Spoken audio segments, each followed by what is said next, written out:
Mini-episode 1167 of the FDH Lounge is brought to you by Sportsology, delivering unconventional columns and webcasts about sports, TV, music, movies, and more. Follow them on the web at sportsology.com. The FDH Lounge. You want to schedule your life around it.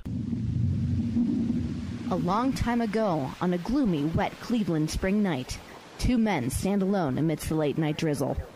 Their voices echo across the vacant station parking lot as they debate the merits of the great American radio show that have been missing for far too long. On that night, an idea was born. That idea became the FDH Lounge.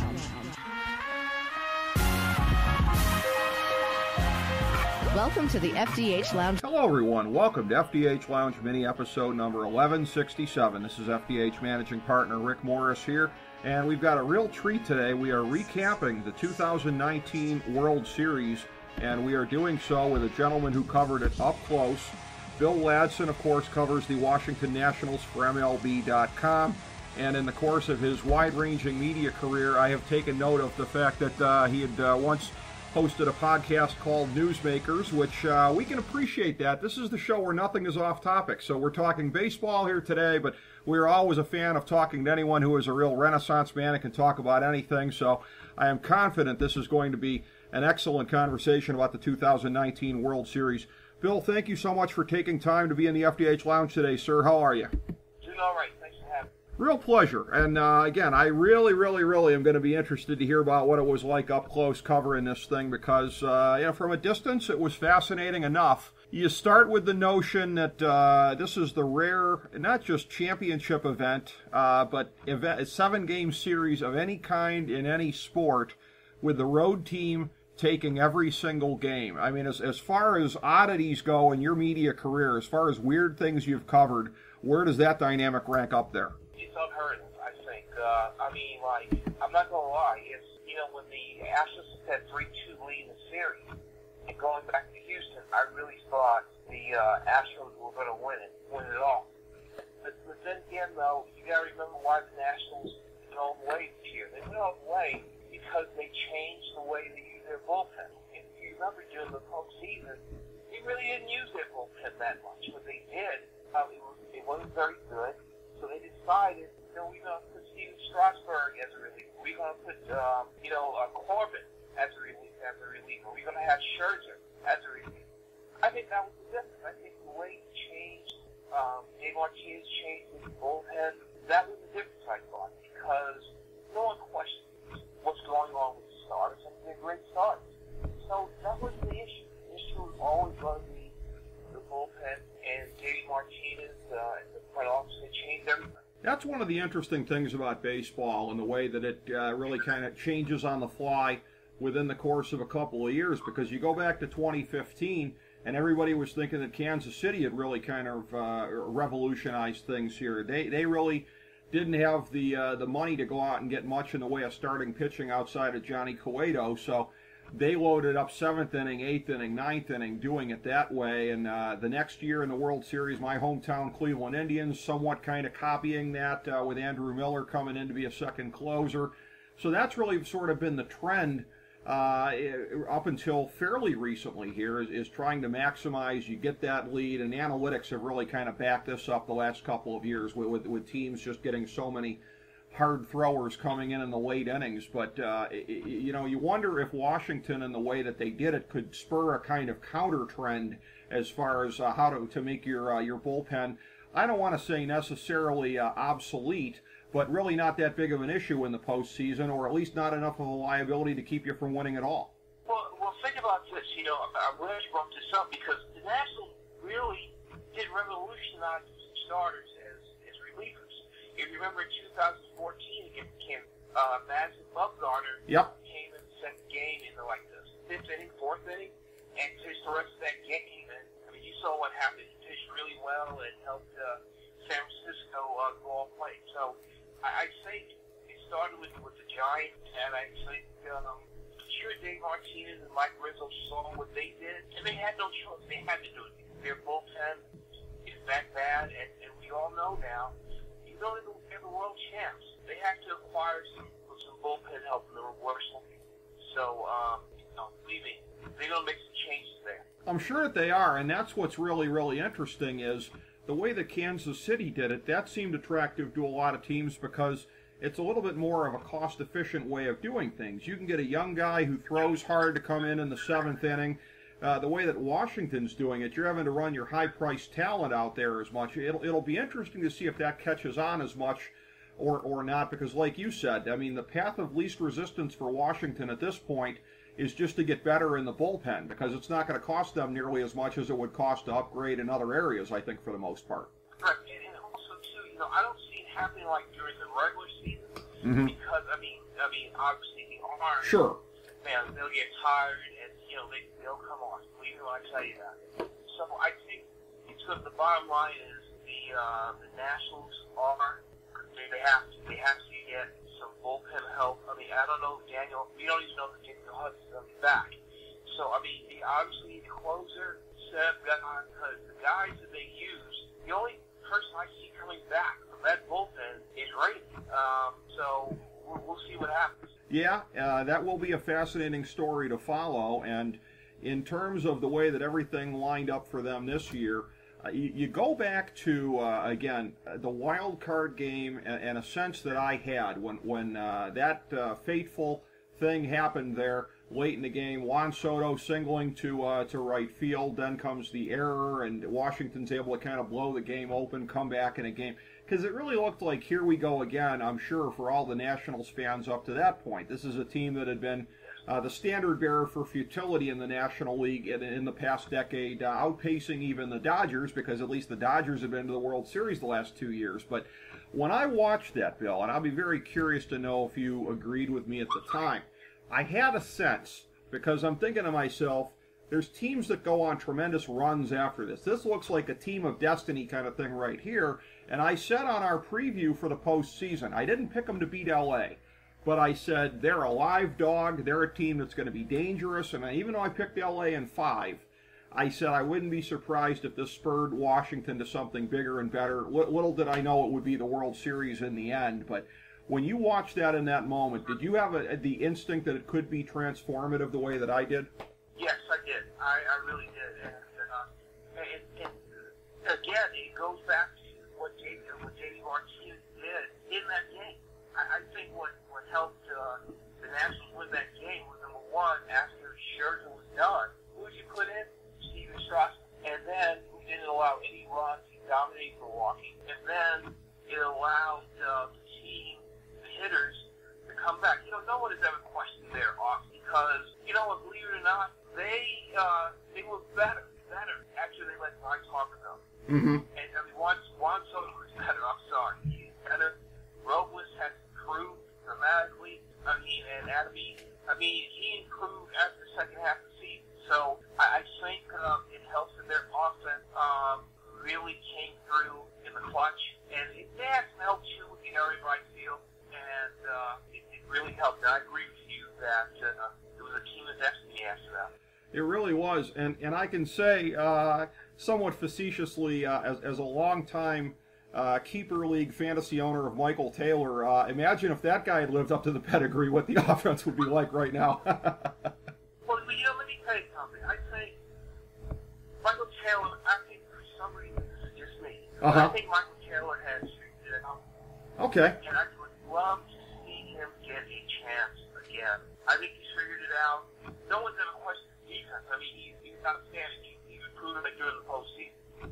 But I think he's figured it out, and I hope that he's able to get that chance. Now, whether it happens next year, I don't know, because Adamy is coming back. So let's see what happens. Yeah, that's an interesting dynamic, and that's something to look for, definitely. But this team, with everything that they were bringing to bear, and when they started to get on that roll in the National League playoffs, I'm very curious to know what it was like in terms of the fan base, because, again, you don't have to go back very far, not even a year and a half, in that same town.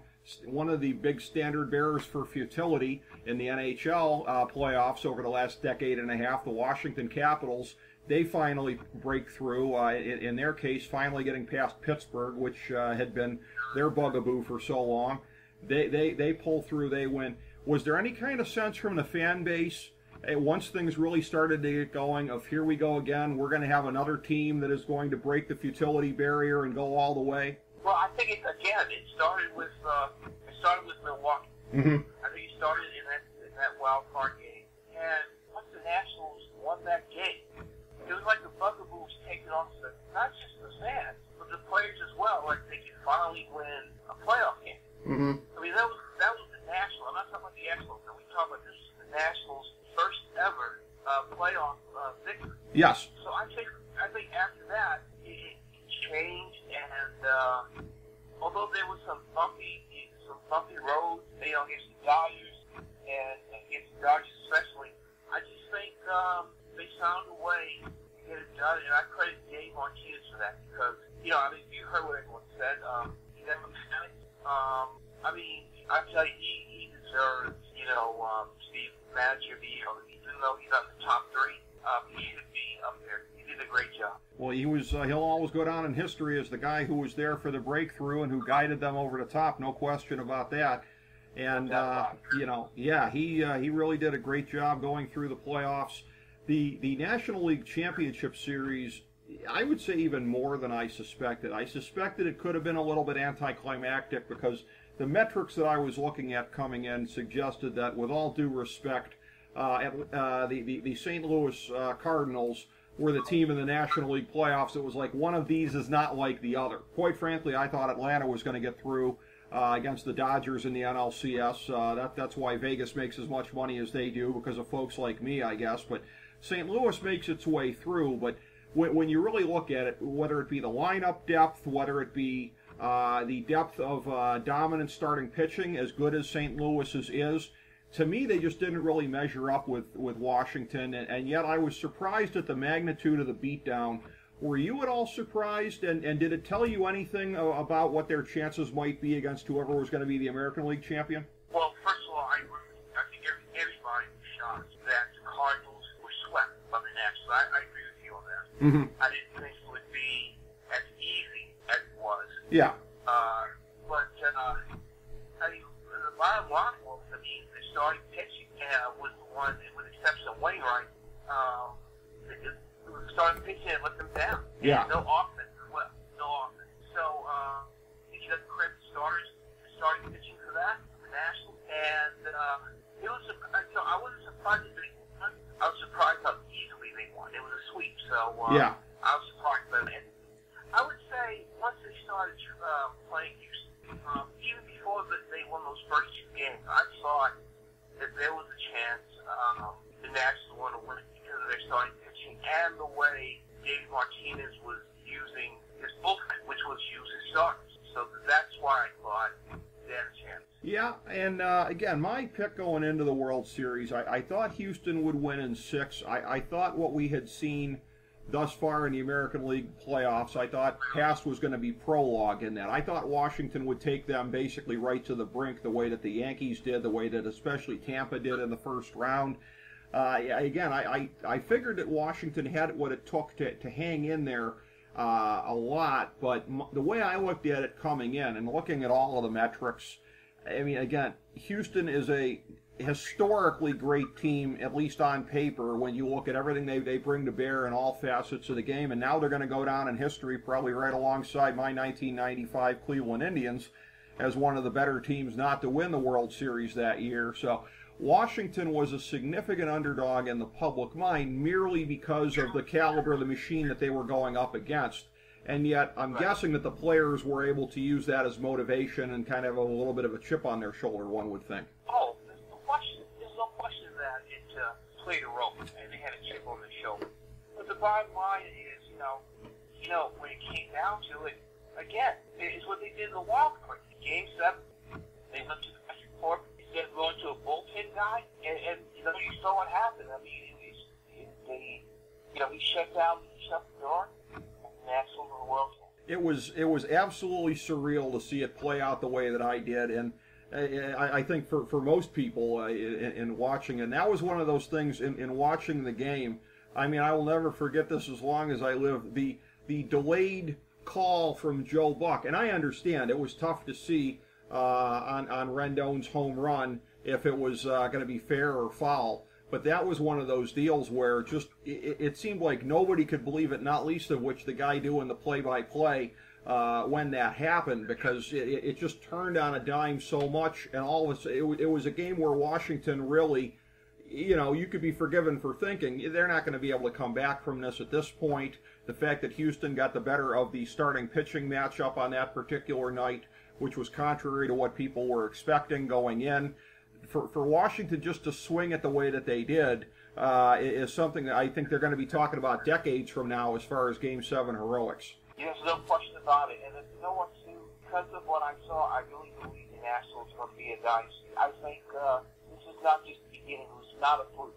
As long as they can sign Anthony Rendon and sign Steven Strasburg, I think they're a dynasty. I really believe that. Well, that's very interesting. And so it leads to the question of whether they might or not, in terms of what the budget is going to be, in terms of what ownership's going to be looking to do. I mean, this is and again, as a longtime frustrated Cleveland Indians fan, I've been very, very disappointed with not plowing back the proceeds from winning seasons into the team. For Washington right now, whether it be merch, whether it be people coming out to the ballpark, whatever, things are going really well for them on a business end. What do you think the odds are that they'll step up and they'll be able to find a way to make it happen? Well, you know what? I'll be honest with you. I'll be shocked if Steven Strasburg is international. I'll be shocked. Mm-hmm. This is a guy who moved his entire family. This is a San Diego guy who moved his entire family to live in D.C. full time. And he did this just last year. So I'm saying to myself, no way. I mean, this guy really grew to love D.C. He left San Diego, which is a beautiful town. So I don't see him going to the Padres, and I see him staying with the Nationals. I really believe that. And as far as Rendon goes, it's going to be interesting because the question is, obviously he wants to make similar money to Bryce Harper, and listen, Anthony Rendon is better than Bryce Harper. I know they play different positions, but he's not hitting wise. The guy has sweet swing, very disciplined play. I tell you, I think 50-50 that he stays with the Nationals. With Strasburg, I say he stays, and just because he just moved to DC full time.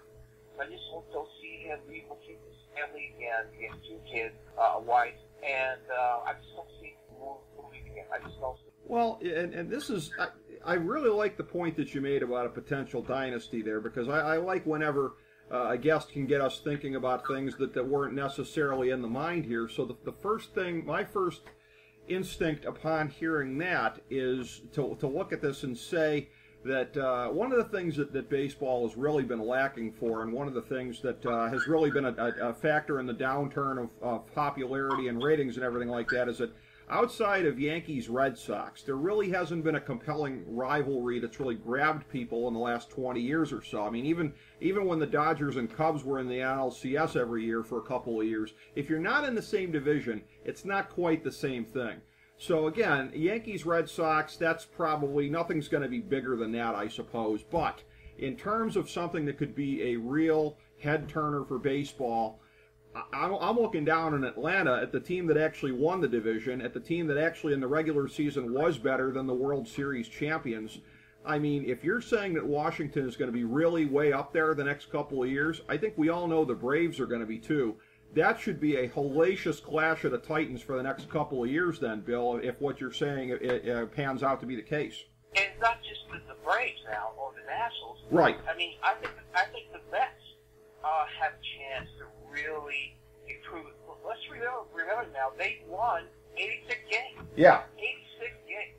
And so, I think with Carlos Beltran there, I really believe, even though he doesn't have managerial experience, I really think he will turn that team around. I really believe that. And I think they'll be even better than they were this past season. So, I'm telling you, it's going to be more than just the Braves and the Nationals.